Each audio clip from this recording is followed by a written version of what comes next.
first off, how are things at the moment with you? It's surprisingly good with the band, Mm-hmm. having the EP out, but the overall situation doesn't look good at all in Finland because we are hitting record numbers weekly, and it started to look like we're gonna lose second festival season in a row. So that's gonna be quite of a bummer. But Mm. but we already started working with new material for the next album, so we have stuff to keep the band busy and motivated. So it's gonna be okay, better year anyway than last year. So things look better anyway. So yeah, more productive. yeah. At least you have a plan going forward. That's brilliant. So, well, sort of just first off, casting back to sort of 2013, when Wolfheart was formed, you came away from your other bands and projects to focus on Wolfheart from sort of what I know of, apart from Dawn of Solace. You were essentially doing everything kind of solo, no? Yeah, I started the first album was completely a solo album. I only had one guitar player doing the guitar solos, but otherwise it was a solo album, and I even released the album myself. So it was, hard working. it was a lot of work, but it was also so much less pressure because there was no labels, management, story schedules, nothing involved. Just making the album and then releasing on one album is not that complicated. Yeah. When you don't have any of those previously mentioned things messing things up. So it was actually also really relaxing to only answer to myself, not to be basically part of the music business that much. So yeah, it was more work, but a lot less stress than it used to be with all the previous bands. Yeah, so I suppose, as you say, if you're, working for yourself, it's at your own pace as well, isn't it? So, so I mean, tell our readers how you found the transition from being part of a variety of other bands to going ahead and bringing Wolfheart to life.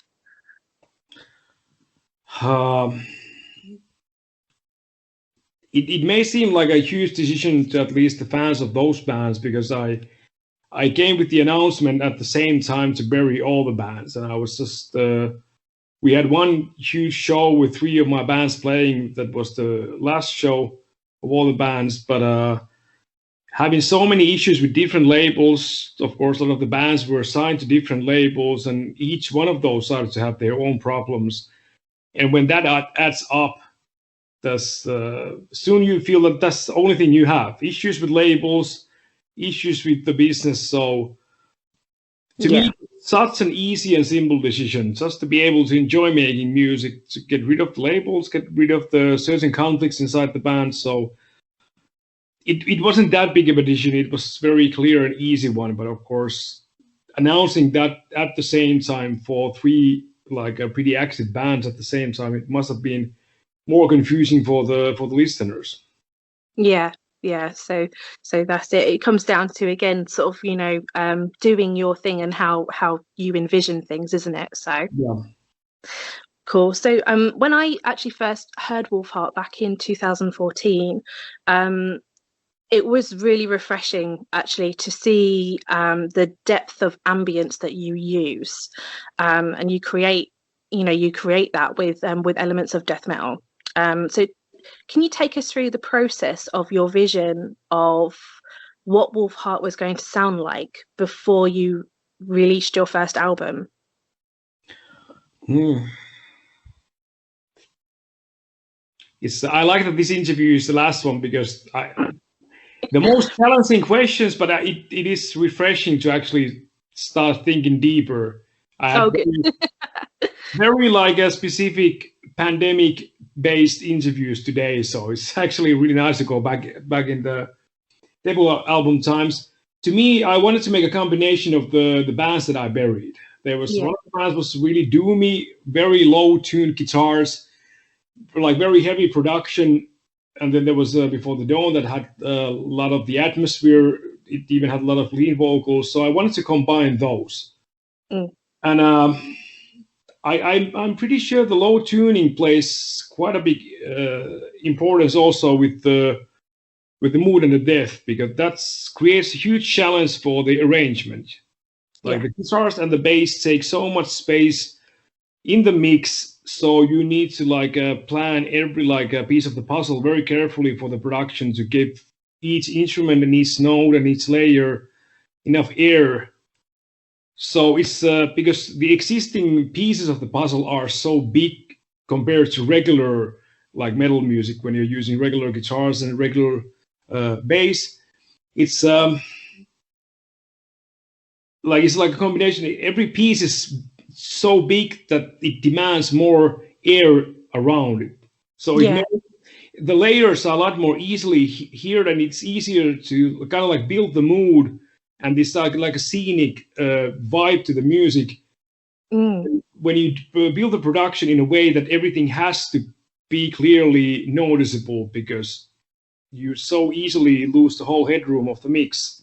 So I guess that challenge kind of like opened a lot of doors also, like arrangement wise.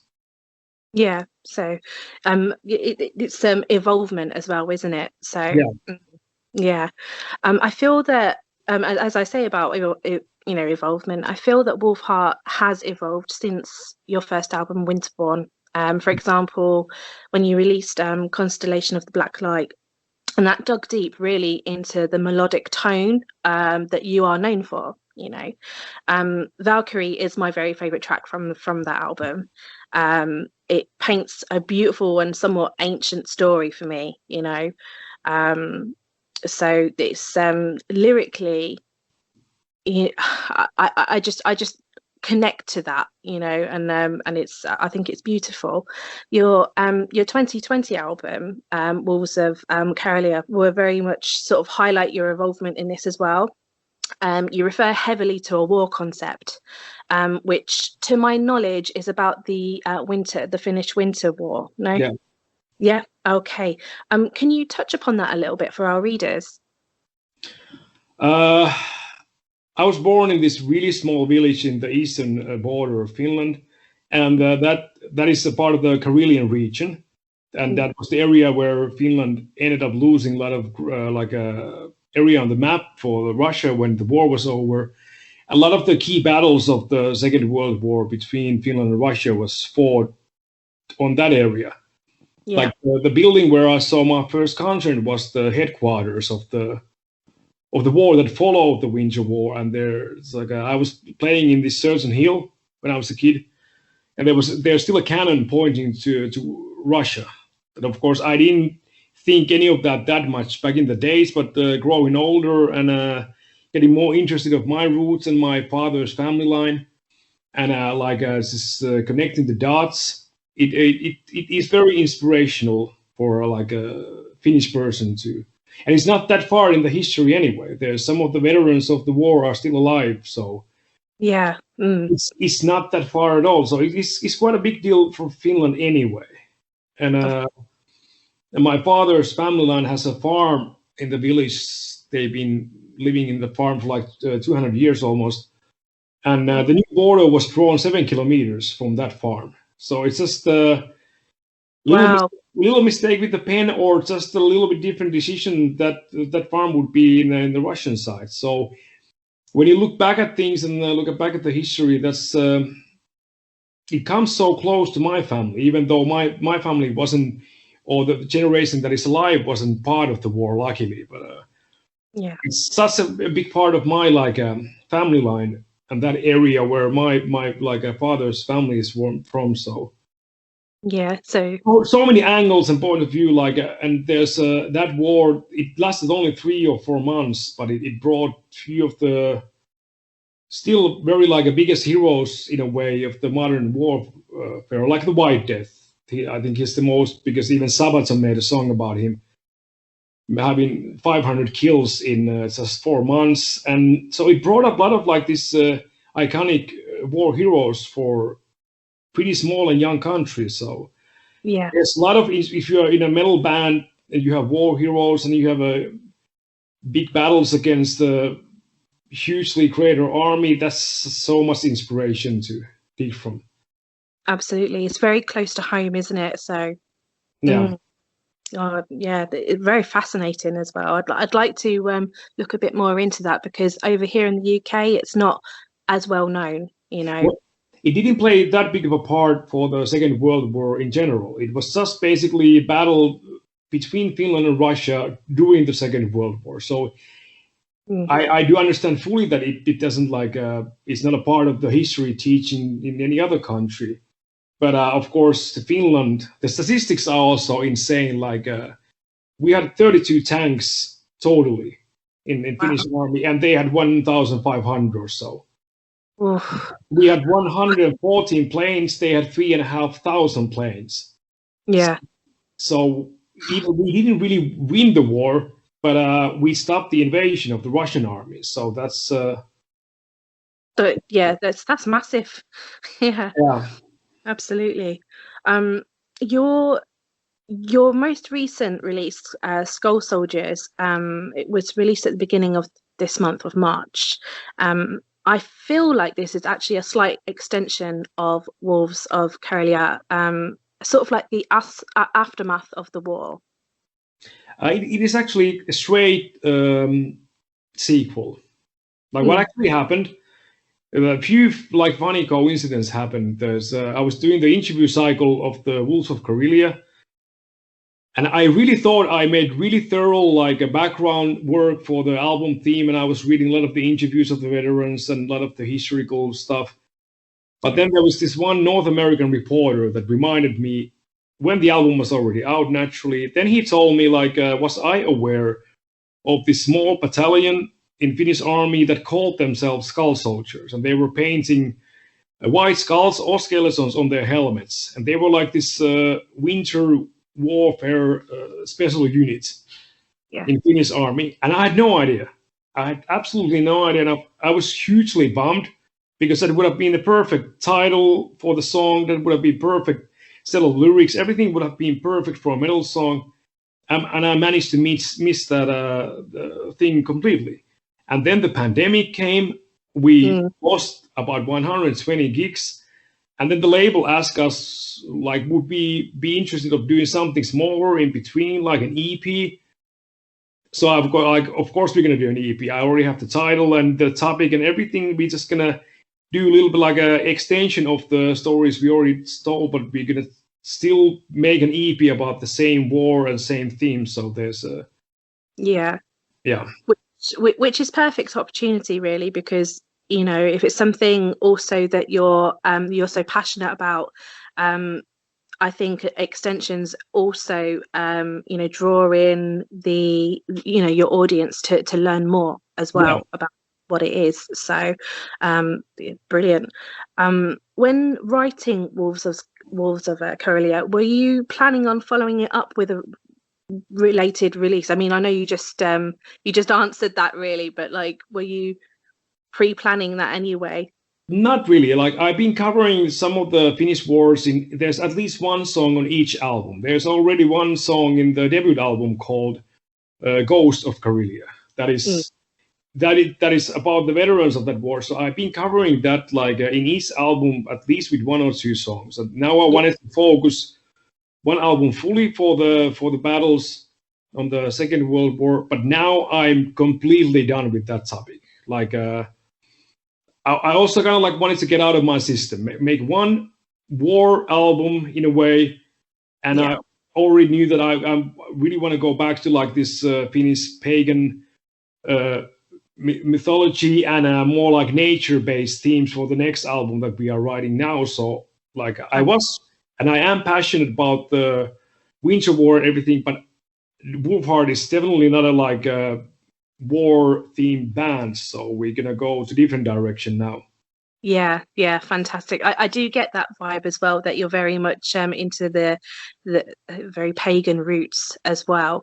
That's what I pick up from from your videos and your music. In regards to your cover art, who is the artist? Because I love it. I do. It's in the first on the first two albums we had one guy from South Africa, Yeah. and now the previous 3 full lengths, and the EP has been done by this one graphic guy from Greece. I think it works. It's a perfect combination to have a. I didn't like select them because of the location, but it's again a lot of coincidences. But it actually works really well to have a graphic guy that doesn't really know the Finland that well. Has more like this romantic vision of the Finland and the nature and the past, because that is reflected on the cover art. It looks Finnish, but it doesn't look like it's made by a Finnish graphic guy, because exactly.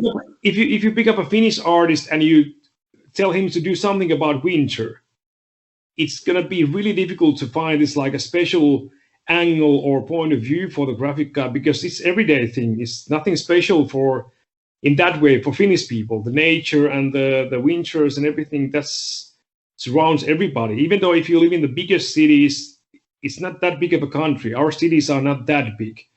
15 minutes of walk and you will be in some kind of a forest or lake anyway. Yeah. So it brings like this exotic extra layer for the graphic work when I ask a person who has never seen snow to make me a winter metal cover. So it's a good combination.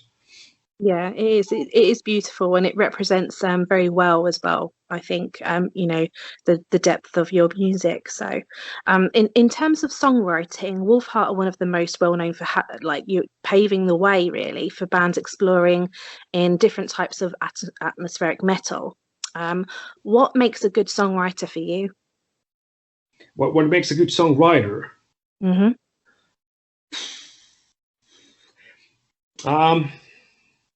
That is a really good question, really tricky question. I think like you need to have some kind of like emotional connection with the song. It doesn't need to be that you are necessarily going through anything like darker or anything. It can be like your life force or whatever. It can be a very positive thing also, but the song needs to reflect some side of your energy. Because then it comes insert, like even though it's a piece of art in terms of music, and you build a lot of layers and you mix it with a lot of imagination. But still the core of the song needs to be very honest to the songwriter. Sure, yeah. I think like the few songwriters that I respect a lot, one of them is Juha Raivio from Swallow the Sun. He lives in the middle of the woods in Sweden, and wow. He just creates the whole vision of each Swallow the Sun album inside his head. And he has a shitty tape recorder. He doesn't even do proper demos when it comes to like this modern age production. But that's how he basically communicates with people. So that's kind of like where I'm trying to aim also, that it's less analyzing and just letting the ideas come out as you feel and think them, and then naturally you create the piece of music in the production in the studio. But when it comes to the songwriting, it's just you need to learn to use the music as a language in a way. Absolutely, yeah. That's a very interesting take on it as well, actually. Lyrically, your themes are what I call dangerous beauty. They are, winter, nature, battle, as we say, like, a lot of elements, spirituality as well, something I can kind of really get lost in. When you're writing, do you envision what you want the song or track to be, or do you take your energy from those themes and turn them into what we can hear now? Yeah, really good questions. Really like so many interviews lately, mainly about the pandemic, loss of touring, streaming gigs, and the EP only. So I haven't really thought about these kind of things for a while now. I have this certain method when I'm writing that creates like two main layers for the song. First, it comes from the same origin, but it's like a different, like what is the word? Different approach. Again, that's the best way to say it. Always when I have the first riff or the melody, I get this like I call it like a movie poster. That's my best way of explaining it. I have this visual image what the song is about, and then I write the song as a soundtrack for that image, but then I write the lyrics of the mood that comes from the music with the image. I never write any lyrics until I have the song ready. So I need to hear the music with the vision, with the idea that I have the visual one, and then I write the lyrics for that. So they are not the same ever. There's always two versions, but I think that is also what makes me to try to build this very scenic production, because it needs to what everything is in the song needs to support the mood of the, let's call it like a movie poster. That's the easiest way to explain. It's a very strong visual, or like a very short movie scene, and this is not a real thing. But for example, it could be like this guy walking in the fjords of Norway, holding an axe or sword. I don't know why, but those are cool images to me. Finland, by the way, is not a Viking country. We don't have any Viking origin, Vikings, or none of that were ever part of Finnish pagan or whatever. But again, there's imagination steps in. But then I started writing the music that would fit that image, and then combination of the music and the image will create the lyrics. So wow, that fantastic. I mean, as you say, it's all down to image and imagination, and kind of expressing that out, isn't it? So I mean, what is actually next for Wolfheart? You did just say that you're writing again.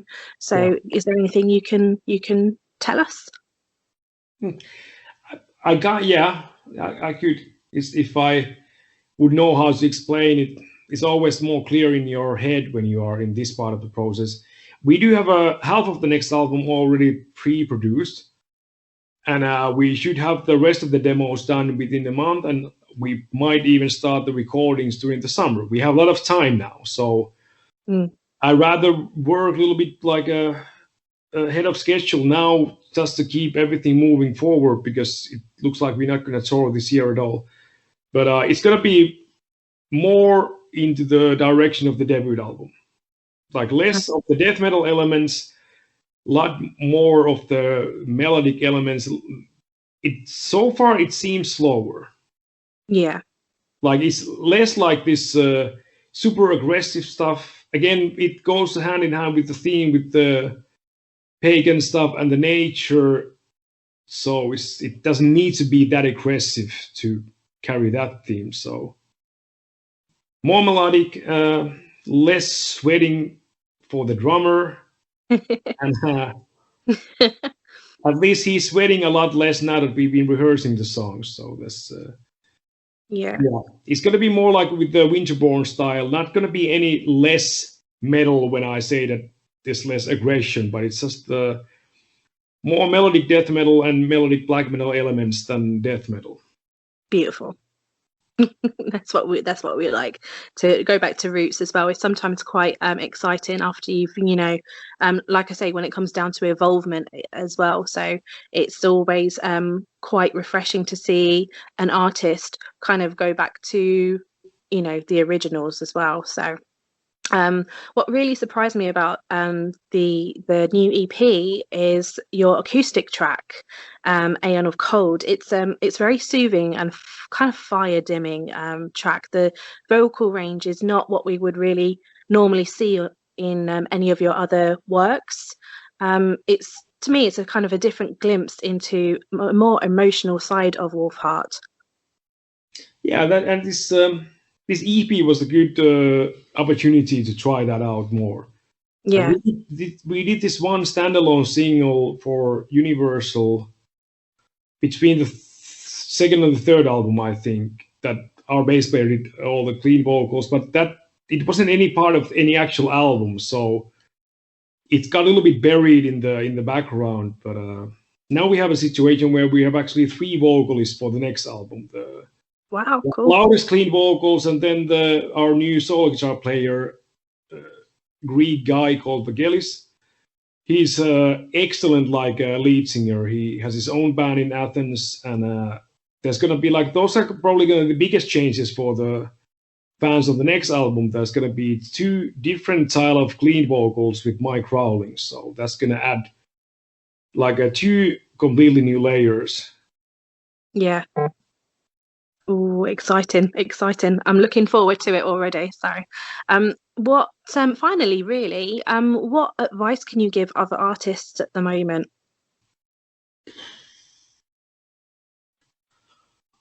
Okay, one I can give that I just was talking about in the previous interview.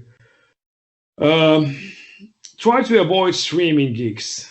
It's it might seem like a good idea, and it is the second best thing we can offer for the fans. But if you think that you have to do one, be prepared that it's gonna suck. It's gonna be really awkward and horrible experience when you take everything out from the regular gig environment that you enjoy and replace it with awkwardness. It's I don't know any metal band that enjoys doing those, because the biggest thing to play live is the energy between the audience and the band. Yeah. And when you lose that, it's just you become an entertainer. And I don't know many metal musicians that feel to be an entertainer. It is weird. It is weird. So we did our first last April. We were the second band to announce one, and we were one of the first ones to actually do one. And that was horrible. That was it wasn't for you. Yeah. It was so like we were supposed to be touring in North America at that time, so it was very confusing time. We lost shitload of money because we paid all the visas and flights and merch and backline and buses and everything, and we couldn't even start the tour.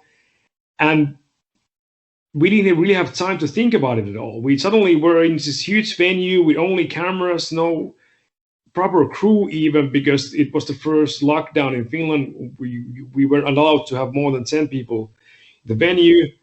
And then we realized, like, this is the most horrible thing we could ever do as a band. So it's